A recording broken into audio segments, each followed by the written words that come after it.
Vamos a dar inicio a la defensa de la presente investigación con relación a la evolución del pensamiento científico de Wilhelm Dilthey y Hans-Georg Gadamer, realizado por los integrantes Dieter Suárez y quienes habla David Bastidas, bajo la tutoría de la doctora Emilia Carusi Lozada.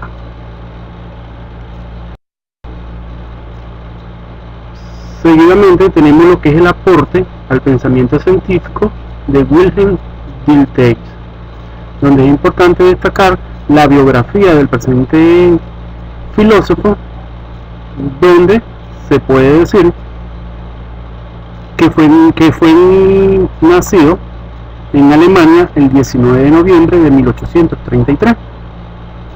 Fue un filósofo, historiador, sociólogo, psicólogo y un estudioso de la hermenéutica.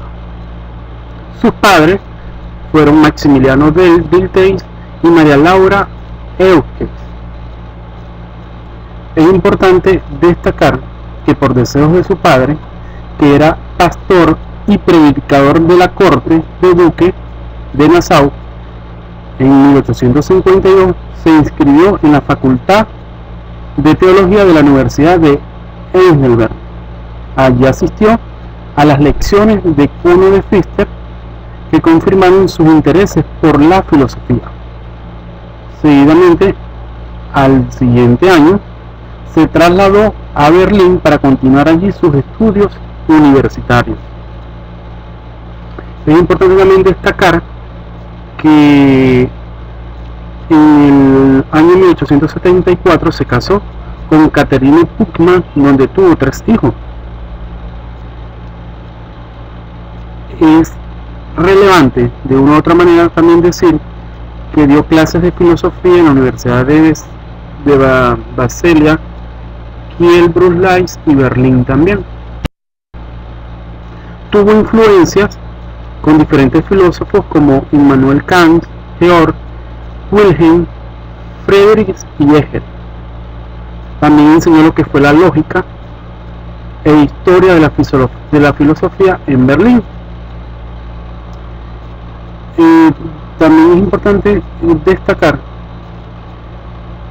que fue un pensador más importante del historicismo alemán. Su obra más conocida, La Introducción a la Ciencia del Espíritu, en el año 1883. En el año 1856, después de terminar los cursos teológicos y para complacer a su padre, se presentó al examen de teología, en el que sacó el primer lugar. Predicó ese mismo año su primer y único sermón de la iglesia parroquial, ya que se retiró de allí. Es por ello que en el año 1860 escribió ensayos acerca de la hermenéutica, la cual presentó en un concurso organizado por la facultad y la fundación de Schleiermacher, donde el escrito no solo ganó el concurso, sino que los jueces le otorgaron el doble de la cantidad que se había establecido originalmente como premio para ese concurso. En el año 1865 a 1867 también se puede decir que fue un gran investigador, un gran docente con relación a sus obras más destacadas, y asimismo al enriquecer sus aprendizajes con lo que es la parte de la lógica, la filosofía, la sociología.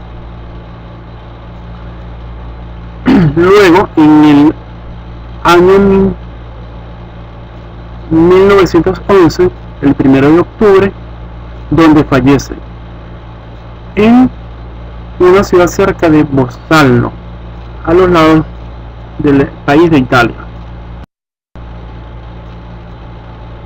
Es importante destacar que Dilthey fue un filósofo, como dijimos anteriormente, un historiador de gran relevancia, donde también estudió lo que fue la hermenéutica,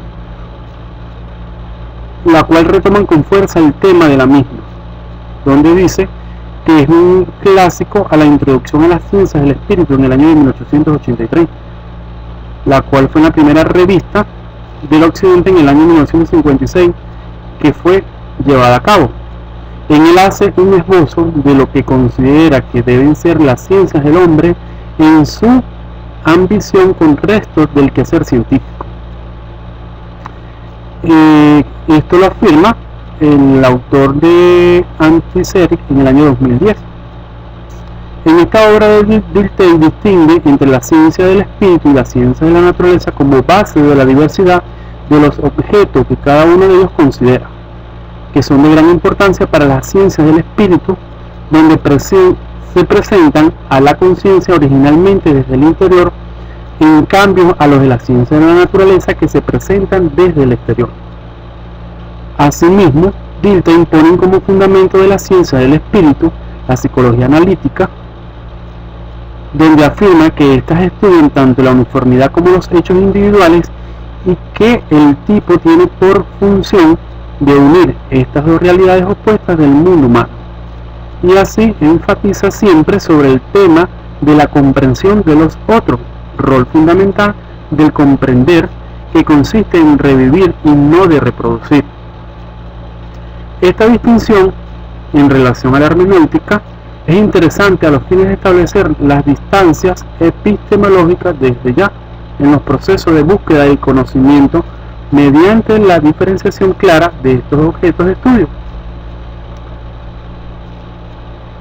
Tomando en cuenta lo anterior dicho, es importante destacar que uno de los problemas fundamentales de las ciencias del hombre a partir de la segunda mitad del siglo XX, especialmente a partir de las críticas elaboradas por los autores principales de las escuelas clásicas europeas, como aquellos de la primera escuela de Frankfurt, los de la segunda o incluso algunos de las escuelas italianas que a finales de los años 90 dieron grandes aportes especiales que permitieron de una u otra manera llevar a cabo esta filosofía, como es la gran importancia que tiene la hermenéutica.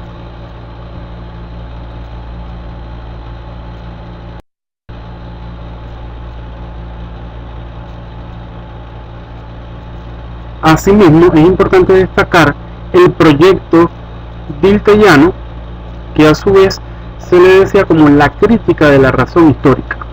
A mediados del siglo XIX en Alemania se había disipado casi completamente del idealismo que había pretendido englobar la ciencia natural dentro de su sistema dialéctico.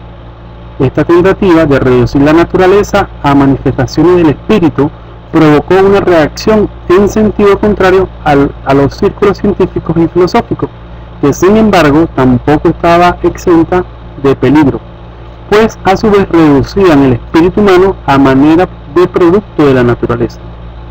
A las posiciones kantianas y positivistas se oponían filósofos como Hermann Leucke o Johann, que de un modo u otro reponían una fundamentación metafísica de las ciencias empíricas, explicando por medio de una instancia absoluta o trascendente de su conexión.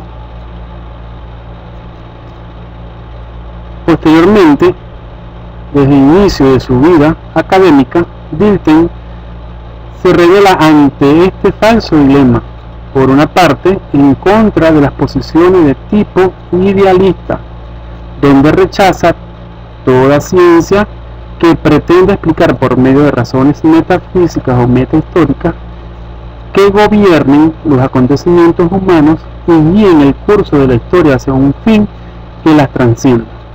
Entonces es importante también destacar que por eso es que el presente autor critica la razón histórica con relación a las malas concepciones que daban esos autores, porque no tenían una convicción de lo que decían. Asimismo,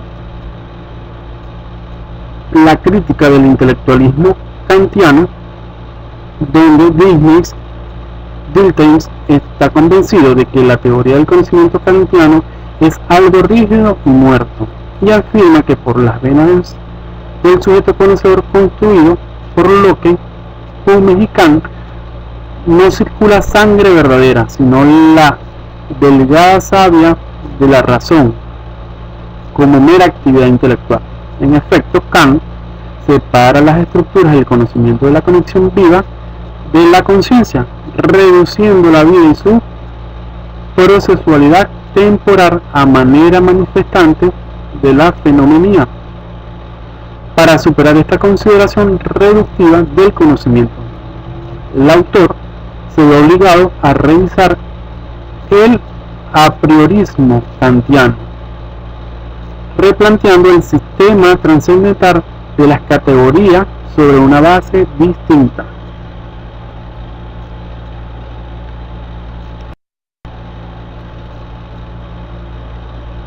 Asimismo, es importante resaltar las categorías fundamentales de la vida, donde Dilthey tiene un pensamiento donde dice que la naturaleza se explica, la vida del alma se comprende. Entonces es importante decir que Dilthey comprende o comparte con Hegel la concepción de la vida como algo esencialmente dinámico, es decir, evolutivo, cuyas partes se encuentran unidas íntimamente formando un todo, fuera del cual no podrían existir. Sin embargo, Dilthey se opone decididamente a la metafísica hegeliana, apoyado en la irracionalidad que descubre en la vida y en la positiva afirmación del valor de cada vida individual. Porque si Hegel contempla la vida como un todo que se desarrolla de un modo racional, armónico y necesario, por el contrario, la vida es pluralidad de los aspectos más importantes por la lucha y la fuerza de las teorías de la concepción del mundo. De igual manera, es importante destacar que Dilthey, con el pensamiento de hegeliano, al sostener que las partes aisladas del todo no pueden ni existir ni ser pensadas, es lo primario y lo secundario la distinción de los diversos miembros de la misma. La vida se nos da únicamente como conexión. Es por esto que esta conexión de la vida la experimentamos en nuestra conciencia como una infinita relación entre partes que posee un orden y un sentido propio.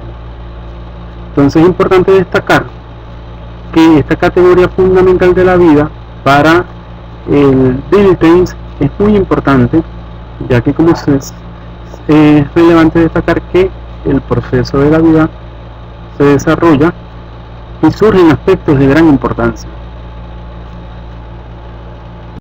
Continuando, el autor Dilthey, él propone un aspecto muy importante como son las teorías de las visiones del mundo, donde Dilthey distingue tres como visiones a partir de las cuales los seres humanos de todos los tiempos han tratado de hacer frente a las preguntas sobre la vida y la muerte: la religiosa, la poética y la metafísica. Dilthey distingue tres tipos fundamentales de la metafísica: el naturalismo, el idealismo de la libertad y el idealismo objetivo. Cada uno de estos tres tipos de metafísica corresponde a una forma de situarse ante la vida, a un determinado enfoque de la realidad. Para hablar sobre el naturalismo, esta primera visión de la vida viene determinada por el carácter natural, tanto del cuerpo humano como de su entorno. El enfoque metafísico naturalista parte, según Dilthey, de la sensualidad y del deseo de satisfacer el instinto animal presente en todo ser humano. Entre los ilustres integrantes al naturalismo, o de una otra norma que participaron con ellos, podemos destacar o mencionar a Demócrito, Epicuro, Lucrecio, Protagoras, Oves y entre otros filósofos que de una u otra manera dieron aporte a esta concepción de gran relevancia. Con relación al idealismo de la libertad, esta cosmovisión parte de la absoluta supremacía del espíritu sobre la materia, por lo que la conciencia se sitúa en el centro de su metafísica. El idealismo de la libertad es una creación del espíritu ateniense, por lo que se caracteriza por una sobregrandeza heroica. Entre los integrantes o ilustres que dieron aporte a este aspecto de gran importancia podemos destacar a Kant, a Sócrates, a Platón, a Aristóteles, a Jacobi, a Fichte, a los padres de la Iglesia, entre otros. Seguidamente tenemos lo que es el idealismo objetivo, que comprende este tipo de la metafísica, donde su principal representante en la filosofía moderna es Hegel. Presenta una actitud contemplativa, expectante y estética y artística frente a la vida. Se trata de una cosmovisión monística y determinística, en la que la individual se encuentra determinado por la totalidad. Es decir, que el idealista objetivo es ante todo un esteta que experimenta el sentimiento, la alegría de vivir y se siente pletórico de energía. Sus máximos exponentes que participaron en esta concepción podemos destacar a Heráclito, Hegel, Nicolás de Cusa, Leibniz, Herder, Goethe y entre otros. Es importante también destacar los libros, revistas, artículos y obras que Goethe llevó a cabo durante su trayectoria, donde fueron publicadas por las editoriales, donde la edición inició en el año 1914 y terminó en el año 2006. Los datos fundamentales de los volúmenes que se componen. Es importante también destacar que realizó revistas como la Introducción a la Ciencia del Espíritu en el año 1944, otra revista de gran importancia como El Hombre y Mundo en los siglos XVI y XVII en el año 1944, La Vida y la Poesía en el año 1945. También llevó a cabo traducciones al castellano, como fue El Mundo Histórico en el año 1944, La Teoría de la Concepción del Mundo, La Literatura y la Fantasía en el año 1963. De igual manera, libros y obras como La Historia de la Filosofía, La Introducción a las Ciencias del Espíritu, Ensayo de una Fundamentación del Estudio de la Sociedad, que fue llevada a cabo en Madrid en el año 1956, y artículos y ensayos de gran relevancia como el ensayo acerca de la hermenéutica, que se hizo concurso y la cual fue ganadora, ensayos acerca del estudio de la historia, de la ciencia, del hombre y de la sociedad. A continuación, mi compañero Dieter Suárez hablará sobre el siguiente filósofo. Aporte al pensamiento científico: Hans Georg Gadamer. Vida y obra. Gadamer nace el 11 de febrero de 1900 en Marburg. El padre de Gadamer era químico farmacéutico y también fue rector de la Universidad de Marburg. Pese a los deseos de su padre, Gadamer no estudia ciencias naturales y opta por las humanidades. Realiza estudios en Breslau bajo los auspicios del Hohenwald. Luego, en 1919, regresa a Marburg para estudiar con los filósofos neokantianos, entre ellos Paul Natorp, cuya dirección de tesis doctoral hizo posible que Gadamer en 1922 obtuviera su título con la disertación la esencia del placer en los diálogos platónicos. Poco después, Gadamer visitó Freiburg y comenzó a estudiar con Martin Heidegger, quien aún no era profesor titular, pero sí un profesor asistente de esa universidad. A través de Heidegger se insertó en un grupo de estudiantes que luego destacarían intelectualmente, entre los que se encontraban Leo Strauss, Karl Lowitt y Hannah Arendt. Conoce a Nikolai Hartmann y asiste con Freiburg a algunos seminarios de Husserl. La amistad entre Gadamer y Heidegger fue fuerte, pues cuando Heidegger recibió una plaza en Marburg, Gadamer lo siguió hasta allí. Es posiblemente la fuerte influencia de Heidegger lo que ha hecho que el pensamiento de Gadamer se separe de las corrientes neokantianas en las que tiempo atrás se había formado. En 1929 Gadamer hace su habitación académica y comienza a enseñar en Marburg durante la década de 1930.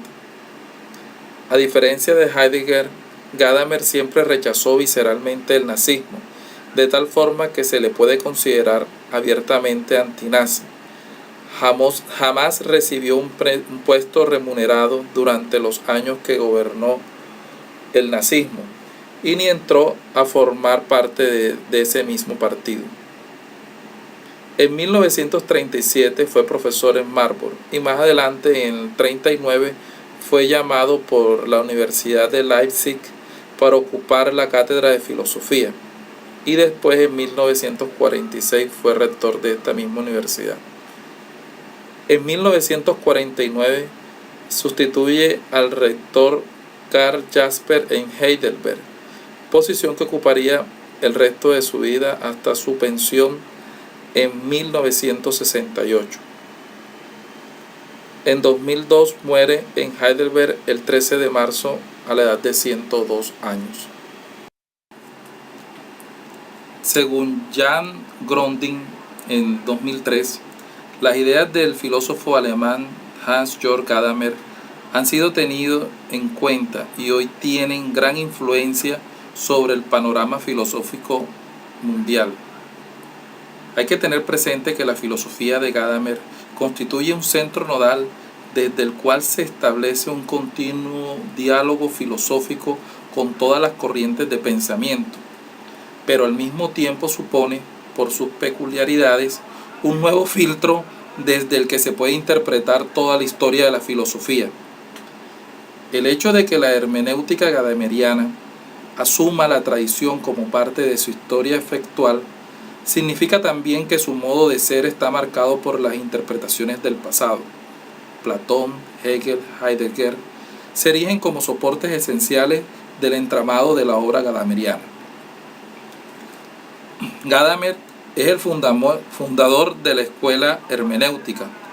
Sostenía que la interpretación debe evitar la arbitrariedad y las limitaciones surgidas de los hábitos mentales, centrando su mirada en las cosas mismas, en los textos. Gadamer también afirmaba que siempre que nos acercamos a un texto lo hacemos desde un proyecto, con alguna idea de lo que allí se dice. A medida que profundizamos la lectura, este proyecto va variando y se va reformulando según la lectura, nos vaya confirmando o alternando nuestra precomprensión. Como este proceso puede prolongarse al infinito, nunca podemos afirmar que hemos dado la interpretación última y definitiva. Las obras destacadas de este autor se pueden considerar el Verdad y Método, publicada en una primera edición en 1960, y Verdad y Método 2 en 1986. El pensamiento de Gadamer se puede observar a través de su proyecto filosófico, tal como queda definido en Verdad y Método. Este fue elaborado en relación directa con la hermenéutica filosófica. El logro de Gadamer reside en descubrir y mostrar la naturaleza de la comprensión humana a nivel teórico-metodológico. La verdad está íntimamente ligada al método y no puede considerarse una sin la otra. Gadamer fue muy crítico con los dos enfoques metodológicos que se emplean en las ciencias humanas. Por un lado, fue crítico con los enfoques modernos que buscan modelar el método de las ciencias humanas con base al método científico iniciado por Descartes y Galileo en los albores de la modernidad. Por otro lado, también es crítico con el método tradicional de las humanidades, cuyo enfoque se hace explícito en la obra de Wilhelm Dilthey, quien creía que para lograr una interpretación correcta de un texto era necesario desentrañar la intención original que manejaba el autor cuando lo escribió. En contraste con estas dos posiciones, Gadamer sostiene que la gente tiene una conciencia históricamente moldeada, esto es, que la conciencia es un efecto de la historia y que estamos insertos plenamente en la cultura e historia de nuestro tiempo y lugar, y por ello plenamente formados por ellas. Así interpretó que un texto comprende una fusión de horizontes donde el estudioso encuentra la vía que la historia del texto articula en relación con nuestro propio trasfondo cultural e histórico. Al contrario de las obras canónicas de la hermenéutica filosófica, la obra de Gadamer, Verdad y Método, no pretende ser una declaración programática de un nuevo método hermenéutico de interpretación de textos. Verdad y Método pretende ser una descripción de lo que hacemos permanentemente cuando interpretamos cosas, incluso desconociendo que dicho proceso de interpretación se está produciendo. Continuando con la vida y obra de Gadamer, el pensamiento del autor se ve reflejado a través de distintas obras y entrevistas. Es así como anteriormente se mencionó que en Verdad y Método el autor sostiene que la gente tiene una conciencia históricamente moldeada, es decir, que la conciencia es un efecto de la historia y que estamos insertos plenamente en la cultura e historia de nuestro tiempo y lugar. Bajo otro precepto de Gadamer, como es la verdad y verificabilidad, este no niega que la aplicación del método científico experimental sea un medio válido para adquirir conocimiento, pero afirma que su uso como vía exclusiva al saber ha deformado la idea de la verdad, identificándola con certeza.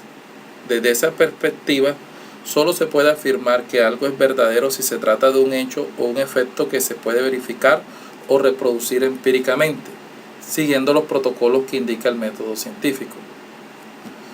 No obstante, Gadamer también considera que no todo lo que es o puede ser objeto de la ciencia. No todo lo que el hombre puede conocer está sujeto a las reglas cognitivas que establece el método científico. La experiencia de la verdad no se agota en el horizonte del saber definido por la ciencia empírico-positivista. Al aplicar el método científico a estos campos, se empequeñece su horizonte. Es decir, el ámbito de lo cognoscible y del método científico no coinciden o se sobreponen.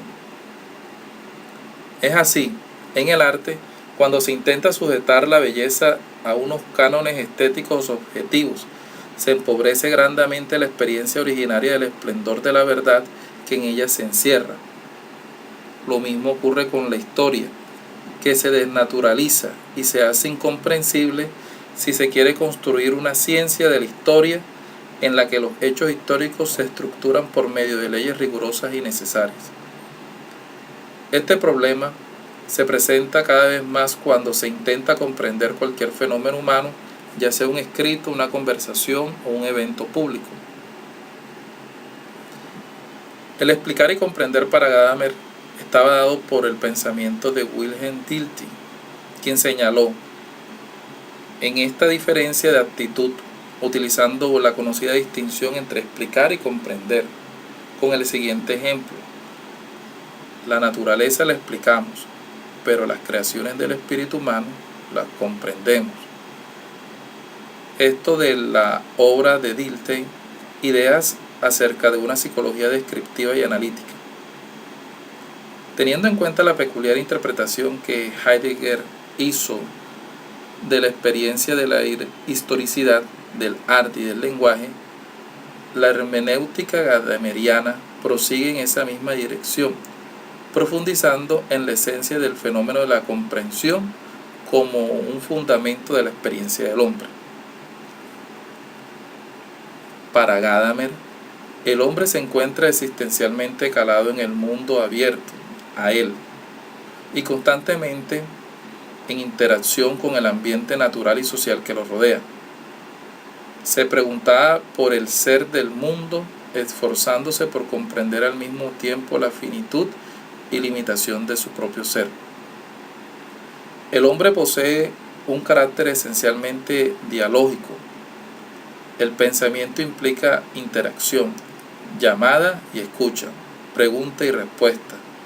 Las cosas y los otros individuos interpelan a cada hombre, que a su vez son objeto de sus preguntas. Stricto sensu, el monólogo no existe, pues se trata más bien del diálogo interior de cada persona consigo mismo. Se trata más bien del carácter esencialmente dialógico del ser del hombre, de lo que hace capaz de efectuar acciones simbólicas, dando vida a la comprensión recíproca y a la comunicación.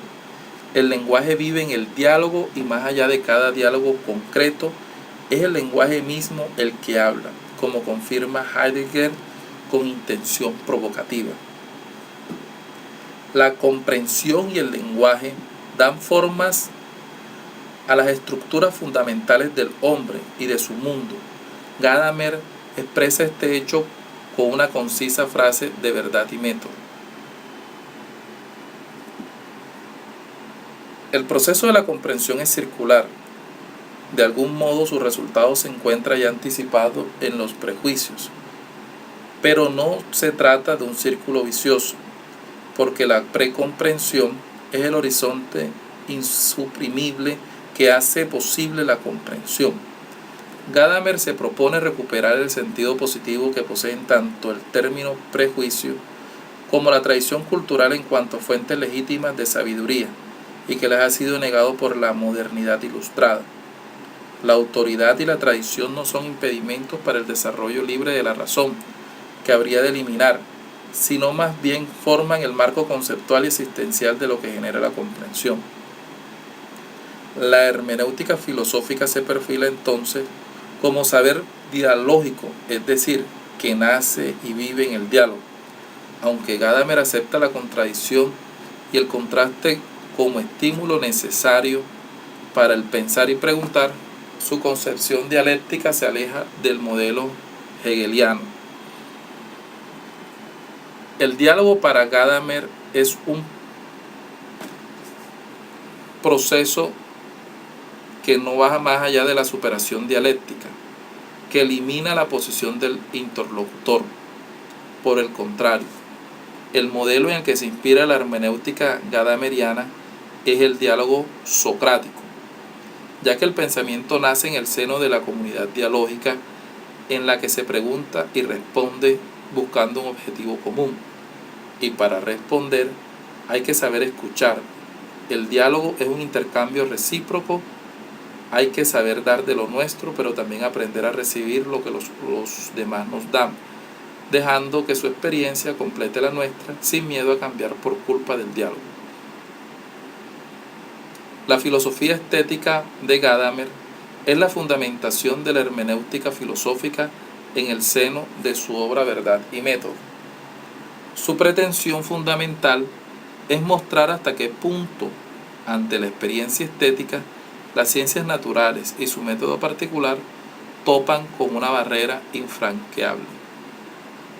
Uno de los motivos fundamentales es que la experiencia estética, según Gadamer, se produce una disolución del sujeto perceptor y el objeto, esto es, la obra del arte. Una experiencia tal, capaz de romper la dicotomía sujeto-objeto, rompe con la tradición de las ciencias naturales, para las cuales cada motivo de estudio es ya siempre un objeto dispuesto para el estudio por parte de un sujeto o grupo de sujetos. Gadamer reivindica entonces el valor de la verdad inherente a la experiencia estética. En la obra de arte se nos da una suerte de verdad y existe una ganancia cognitiva evidente. La propia experiencia ya ha moldeado nuestro ser y hemos sumado aprendizajes que antes de la experiencia estética singular no estaba presente. Entre las obras destacadas de este autor se encuentran Arte y verdad de la palabra, El giro hermenéutico, El inicio de la filosofía occidental, El lenguaje de la metafísica, Elogio a la teoría, Ethos y ética, Hacia la prehistoria de la metafísica, Hegel y Heidegger, La actualidad de lo bello, La dialéctica de Hegel, La razón en la época de la ciencia, La verdad de la obra de arte, Los caminos de Heidegger, Mito y razón, Poema y diálogo, Verdad y método, primera parte, Verdad y método, segunda parte.